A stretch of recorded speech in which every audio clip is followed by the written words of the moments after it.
Assalamualaikum warahmatullahi wabarakatuh. Perkenalkan, saya Yongki Tugustiaji dari Offering FF, Prodi S1 Pendidikan Akuntansi Universitas Negeri Malang tahun 2019.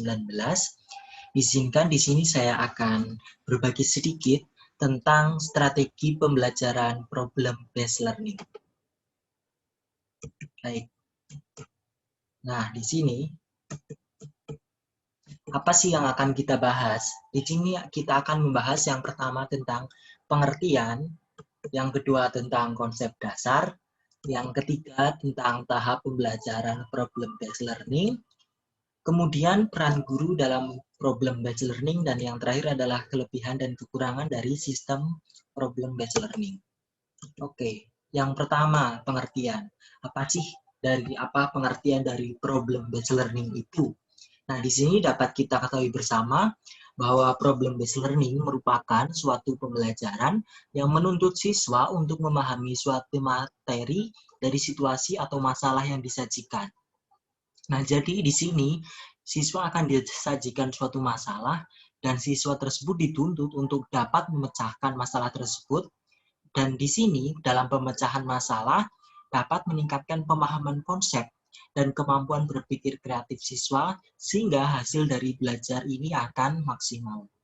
Nah, pendekatan pada masalah autentik ini dalam strategi problem based learning ini dapat menyusun pengetahuan mereka sendiri, akan menambah keterampilan yang tinggi dan inquiry. Nah, di sini akan memandirikan siswa dan menambah kepercayaan diri mereka. Oke, next. Di sini kita akan berbicara tentang konsep dasar. Nah, sebenarnya dalam problem based learning ini konsep dasarnya terdapat 3. Yang pertama yaitu rangkaian aktivitas pembelajaran. Nah, seperti yang disebutkan tadi bahwa problem based learning adalah berbasis suatu masalah ya. Nah, kita dalam memecahkan suatu masalah pasti kita membutuhkan beberapa rangkaian aktivitas yang harus kita lalui. Nah, di sini ada sejumlah kegiatan yang harus dilakukan oleh siswa agar siswa itu tidak sepanang. Jadi mereka tidak hanya membaca, menulis, mendengar, atau berlatih, tapi di sini siswa juga dituntut untuk aktif, untuk mampu berkomunikasi, dan mencari dan mengolah data. Kemudian dari data tersebut mereka dapat menyimpulkannya. Yang kedua, aktivitas menyelesaikan masalah. Nah, di sini problem based learning kan berbasis masalah. Maka dari itu, mereka di sini dituntut untuk menyelesaikan suatu masalah.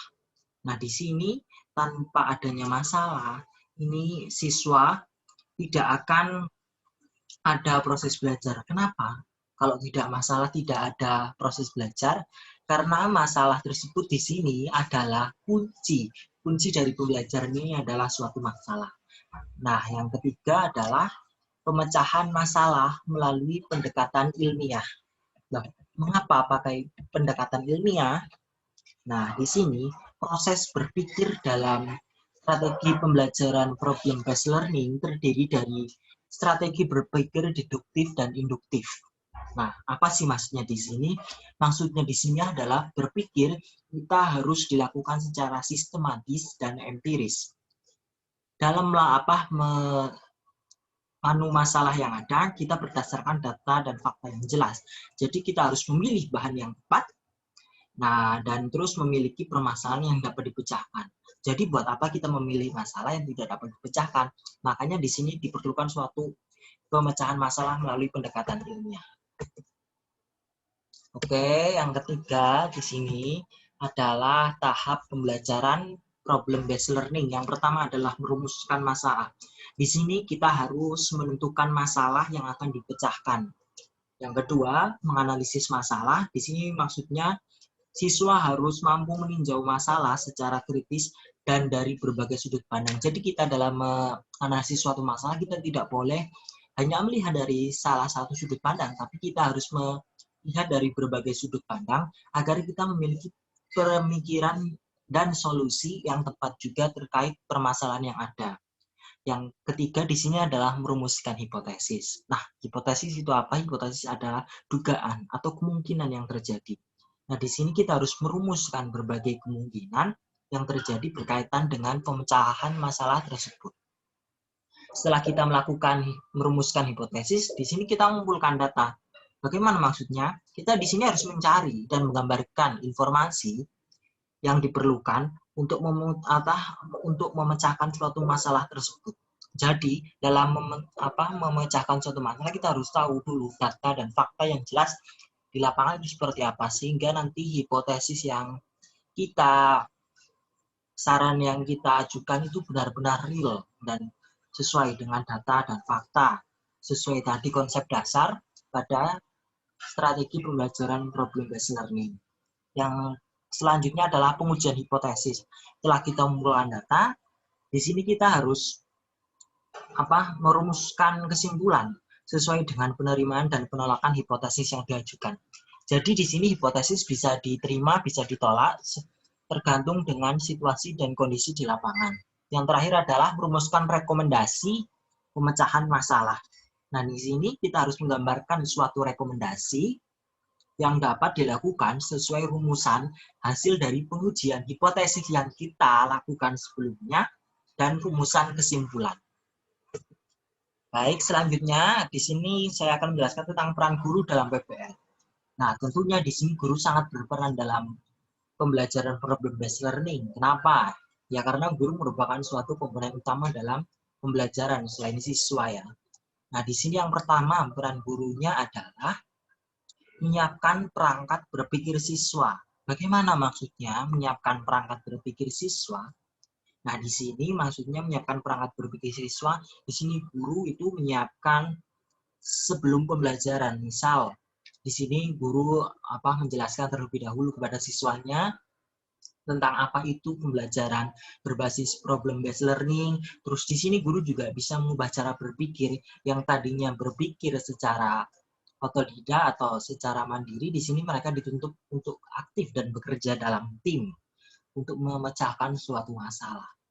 Nah, di sini alur PBM juga harus jelas, harus dapat dijelaskan oleh guru untuk mengomunikasikan tujuan, hasil, dan harapan dari pembelajaran berbasis problem-based learning. Yang kedua, di sini adalah menekankan belajar kooperatif.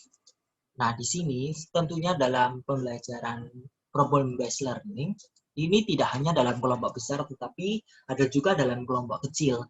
Nah, setelah seperti yang kita ketahui, pada materi-materi sebelumnya juga sudah dijelaskan berbagai jenis pelajaran yang bersifat kooperatif, belajar kooperatif seperti jigsaw, STAT, dan lain-lain itu. Di sini gunanya apa dalam pembelajaran problem-based learning?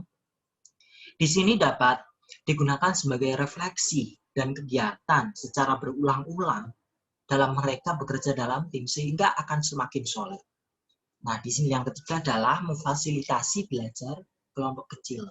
Nah, kenapa kok memfasilitasi belajar kelompok kecil?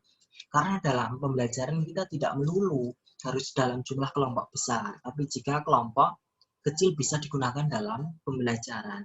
Nah, di sini berbagai teknik belajar kooperatif untuk menggabungkan kelompok dalam siklus PBM untuk menyatukan ide mereka. Jadi idenya dari berbagai anak ini disempitkan kembali supaya menemukan suatu titik jelas. Yang terakhir di sini adalah melaksanakan pembelajaran berbasis masalah. Nah, di sini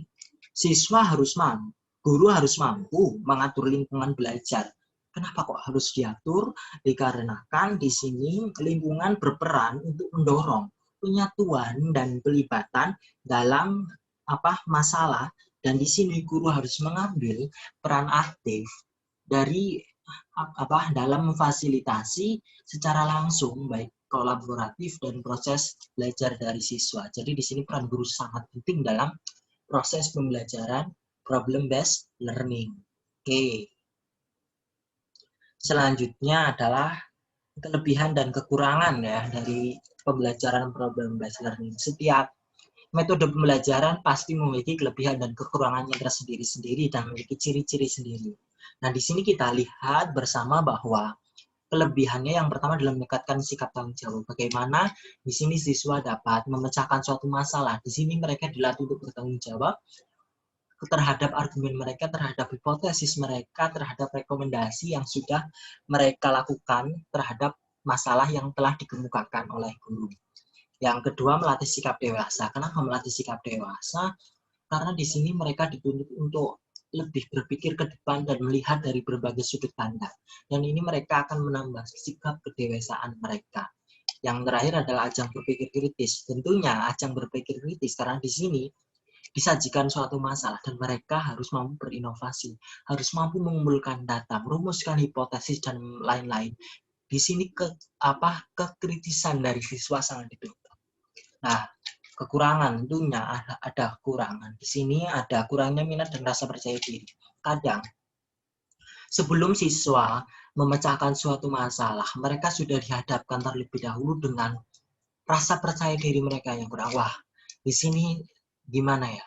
Di sini masalah yang disajikan sangatlah kompleks, sangat sulit. Apakah saya bisa memecahkan masalah ini? Nah, rasa-rasa seperti ini yang harus dihilangkan dari siswa agar menjadi suatu kelebihan. Mereka harus mampu menantang diri mereka sendiri untuk menyelesaikan masalah itu. Nah, yang kedua membutuhkan waktu. Kenapa membutuhkan waktu?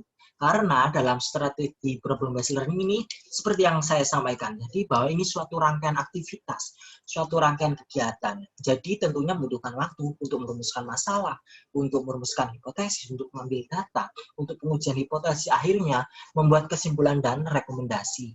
Nah, di sini yang terakhir adalah kurangnya pemahaman.